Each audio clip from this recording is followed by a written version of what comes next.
Hello guys, আসসালামু আলাইকুম। কে কেমন আছেন? আশা করি ভালো আছেন। শীতের সকাল, শীত যখন আসে তখন পুকুরের পানি একটু একটু করে একেবারে অল্প হয়ে যায়, তখন মাছগুলা অনেক লাফালাফি করে। তাই আমাদের পুকুরে অনেক পরিমাণে মাছ, তাই ভাবছি যে আজকে জাল দিয়ে মাছগুলা তুলবো। তাই সকাল 6টায় ঘুম থেকে উঠে জেলের কাছে ফোন করলাম। জেলে বলল এখনো প্রচণ্ড পরিমাণে ঠান্ডা পড়তেছে, আমরা আর একটু লেট করে আসবো।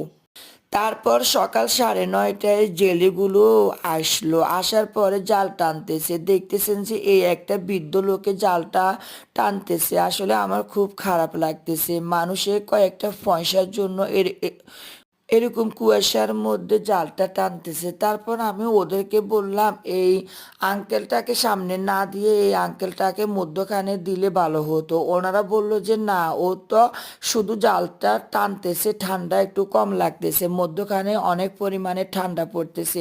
তারপর কি করব, আর তারপর অনেকক্ষণ জালটা টেনে মাছগুলা তুললাম। তোলার পরে মাছগুলা আমাদের বাসার বাড়াটিয়ে যেগুলো ছিল সবাইকে কয়েকটা করে দিলাম, আরগুলা ভাগ করলাম। তারপর এটাই তো। আচ্ছা, ঠিক আছে, সবাই ভালো থাকবেন, আল্লাহ হাফেজ।